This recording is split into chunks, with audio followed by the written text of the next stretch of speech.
Is he capable of doing a long distance relationship? Make sure you ask these 4 questions. They are critically important. So stay tuned. So you've connected with somebody, most likely online, who lives, maybe they live an hour away. Maybe they live 3 hours away. Maybe they live a plane ride away. Maybe they live in another country. Actually, let's not talk about that. Let's talk about people that are within a 5-hour plane ride, okay? There are certainly some pitfalls that you should be hyper aware of when it comes to long distance dating, but there are actually some benefits to long distance dating as well. Now, one of the main pitfalls is a lot of times people are communicating with each other. They most likely have met online and they're communicating each other through their devices, okay? Whether it is text messaging or whether it is telephone calls or whether it's FaceTime. And by the way, I highly suggest making sure you do a lot of FaceTime connections with somebody because these days, there are a lot of scam artists. There's a lot of flaky people. So I think it's really important.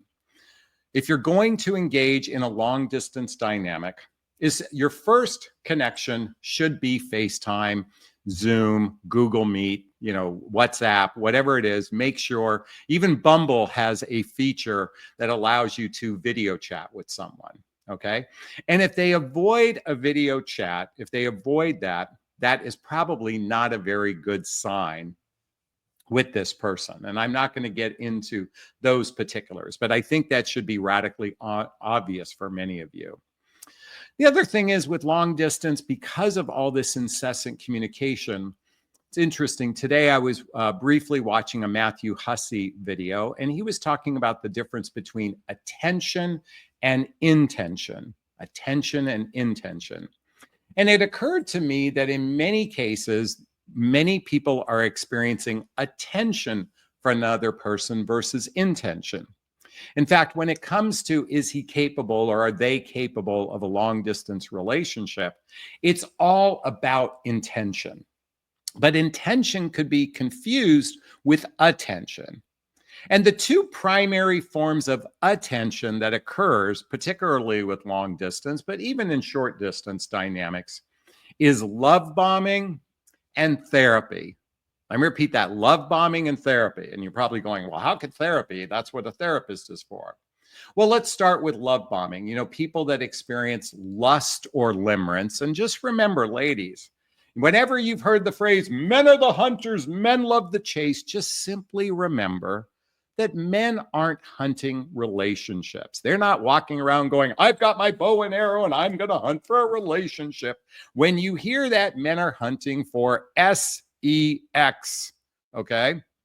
And lust is oftentimes the driving force. So when someone is ridiculously, going back to the love bombing, when they're ridiculously complimentary, when they're overtly expressing affection for you, if they start to get sexual with you, there's a good chance you're experiencing love bombing. But now the other piece that I talked about and why long distance dating is a breeding ground for human beings with unhealed traumas, whether it's adult traumas, whether it's childhood traumas. Most of the time with adults, it's their adult traumas that they're wounded people and they're connecting with people online. And you're mutually sharing your traumas with one another. And what happens is you're kind of doing pseudo therapy, if you will. But what's also oftentimes happening is 2 people bonding through their traumas. Now, that's not necessary. That's kind of relatively like trauma bonding. It's not exactly in that sense, but in the sense you're bonding mutually with each other's traumas. And you might think, oh my God, I met the person of my dreams. So whether you're experiencing love bombing or you're experiencing that trauma bonding, love bombing, trauma bonding, just recognize that long distance dating is a breeding ground for this. Now, one of the benefits of long distance dating is you actually get a little bit more time to vet the person. Let me repeat that. You're getting a little bit more time to vet them because unlike dating around the corner, you say, hi, you've connected with each other, let's meet up, okay? which in one sense is great because you can create that, you can get that organic experience or that visceral experience of being with the person versus the potentially artificial intimacy. The artificial intimacy that occurs through online connections, okay? And really quickly, just so you understand, artificial intimacy is that love bombing, that therapy I talked about. Can feel like you're really emotionally connected with this other human being. And the reason why it's artificial intimacy is a function of trust. And trust is built by spending many hours face to face with another human being. In fact, if you watch any of my past or later videos, I'd say it takes about 100 hours of face-to-face time just to build the first layer of trust. And then it takes 200 hours of face-to-face time and 300 days. And how is trust built? Through social activities, through hobbies, through mutual interest, through spending time with family and friends. It's built through traveling together. And certainly a layer of trust can be built through the telephone if you're approaching it with the way I'm about to share with you. Now, many of you know, you've been told by other dating coaches, never interview someone that you're going on a date with. And if you've watched my channel, you've heard quite the opposite. I say, interrogate the person, interrogate the person, interrogate the person, okay? Now, interviewing oftentimes leads to where somebody is selling themselves to you. Coming back to attention versus intention, okay? And a lot of women get criticized for interviewing because they're actually doing what I encourage habitually, is interrogating. Now, let me explain why I say interrogating. Have you ever watched FBI files? Have you ever watched true crime? Have you ever watched a professional homicide detective interview a potential suspect? They are brilliant masters at getting to the truth. Bump, bump, bump. The truth. See, isn't this what it's all about, is getting to a person's truth, to get to know who the truth of who they are. That's what dating is all about. Dating is a vetting process to get to the truth of a person, and that's why we have to interrogate. Now, these professionals are brilliant at communicating in a non-confrontational way. It doesn't feel like an interrogation. It's a very simplistic approach of getting to know someone. And in a few minutes, we'll talk about those 4 questions because it's critically important. I invite you to spend some time after you get off this video, write this down, watch true crime detective interrogation techniques. It's brilliant. 7 out of 10 times, and I'm just anecdotally saying this, people confess. It's probably more than 7 out of 10, but they confess to the crime because of the brilliance of these masters getting to the truth. So I want you to kind of recognize that that's what dating is getting to the truth of who a person is. And that's why we want to apply these 4 questions going forward. So I want you to think about if the person is capable of a long distance relationship or long distance dating dynamic. You have to start by checking some of the key boxes in the early stages of getting to know one another. So the first, and by the way, this is in no order, but it's radically important, is do you check off each other's must-haves and values? Someone write that in the chat box. Do you check off each other's must-haves and values? Ladies and gentlemen, if you haven't put together a list of must-haves that you need in relationship, and let's exclude honesty, integrity, and trust because those are a given, okay? What are your must-haves? What is critically important to you? Now, beyond the surface, because I know many of you want the 3 6s, okay? 6 foot or taller, 6-inch penis, and 6-figure bank account, okay? I'm not talking about that, okay? And by the way, I got that off of a YouTube video. It's called the 3 6s, 6 foot tall, 6-inch piece, and a six-figure bank account. I'm talking about the real core. What do you need in a relationship? What core needs do you need from a relationship? By the way, folks, here's my list. I'm just going to quickly show it to you. They're scribbled notes that I did shortly after my last relationship ended. I put together some of my core needs, my must-haves. Now, some of them are something I can determine before I meet a person, and others require spending face-to-face time with another person. But I'll give you an example of one desire is somebody that has a grateful or appreciative mindset, a grateful or appreciative mindset. It's really a core desire for me because I operate with a grateful and appreciative mindset. One thing that you can find for me, and I'm just inviting you to write your own list, but I put growth oriented. They do personal development, self-help, spiritual work. They're willing to do couples therapy as a way to build the relationship. And I asked that question very early on. I also want to know their spirituality. These are some questions you can ask early on. And then the other deeper questions you have to ask when you're face to face. Okay. So number one is, do you check off each other's must-haves and your values? What are your core values? That's number one. Number two, is he available or are they available for a committed relationship? Now, I hope you're like me. You seek a life partner. You seek a long-term, fully committed relationship. Now, if you're looking for something casual, this doesn't 100% apply to you, but I'm inviting you to go deeper. I'm inviting you to go deeper. Is he available? Are they available?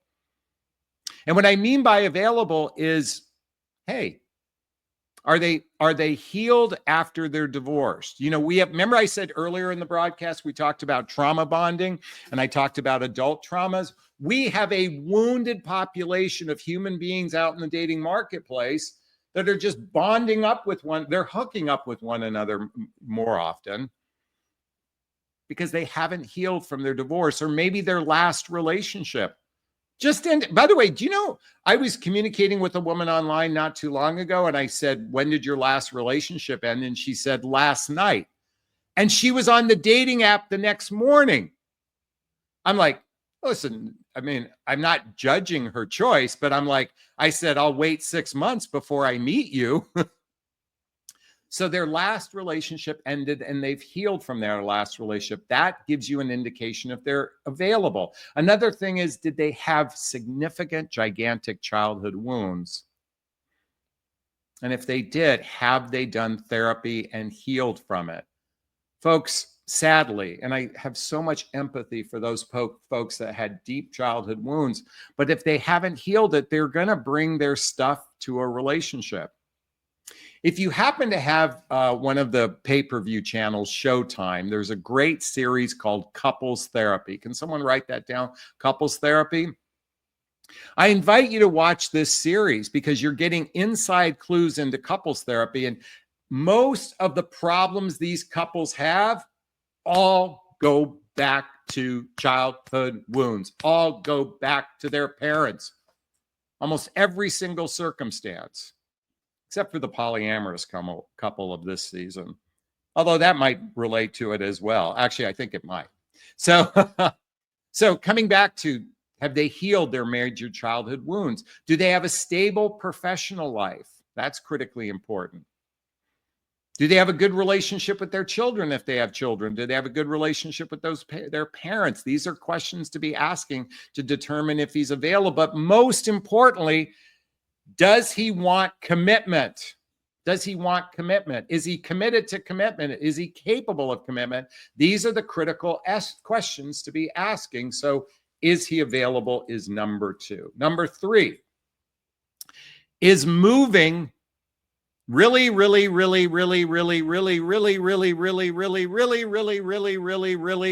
realistic? Folks, many of you have a fantasy approach to relationship. You know, Jonathan, if we love each other, I will move mountains for a person. You know, if that were really true, then why do couples therapy sessions are with people who love each other and they are gigantically stuck? Okay, folks, The first couple days of a long distance dynamic is this gigantic bubble of euphoria, of dopamine, of all the wonderful chemicals that get released in our body. But at the end of the fucking day, if one of you can't move and you're not really realistic,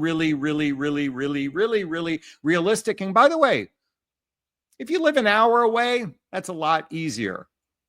If you live 5 hours away driving, a little bit complicated. If you have to get on an airplane all the time, you really need to be realistic, because the other component about moving is one person is going to have to uproot their life and actually enjoy living. And ladies, you tend to have the propensity of being the one to move. Okay? Guys usually don't do this. And guess what? That means you have to completely uproot your life where you're at. And you're doing it based on this fantasy that love is the euphoria for everything. Now, certainly, if you've met somebody that you can genuinely build a life together, if you can be partners with one another, absolutely. Love is a great catalyst for that, for two people that check off each other's must-haves, their values, they're emotionally stable. Those are really great. And you have a shared vision. Oh, I should have said that in number one. I apologize. Check off each other's must-haves, your values, and a shared vision. I meant to say that earlier in the first one, okay? Number 3 is moving really realistic. And number 4, bump. This is so critically important, is can you be objective about this relationship after the penis went inside the vagina? Can you be objective after having sex? That's number 4. Folks, sex is a beautiful thing. And oftentimes in long distance dating dynamics, sex happens on the first go around.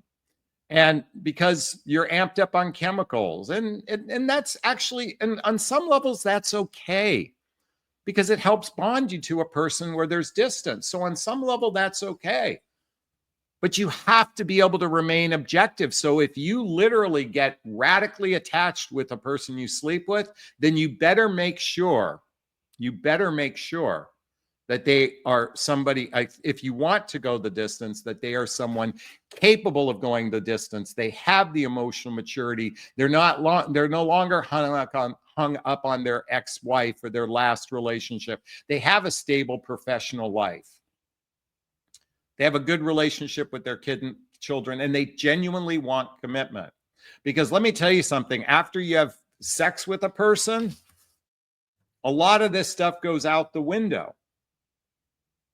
You know, because then you're hooked, then you double down. It's progressively getting worse, but because you're hooked, you keep investing more and more and more.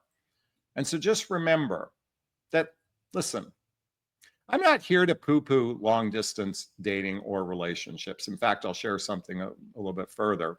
But I'm just here for you to be conscious and aware if you're going to invest. And to determine if they're capable of a long distance relationship, these are at least 4 crucial questions I invite you to ask. So I'll just repeat myself. 1, do you check off each other's must-haves? Do you check each other's values? And do you check each other's vision of what you seek in a relationship? Number 2, are they available for a relationship? Have they healed childhood wounds or adult traumas so they can be better prepared for a relationship? Number 3, is moving really realistic?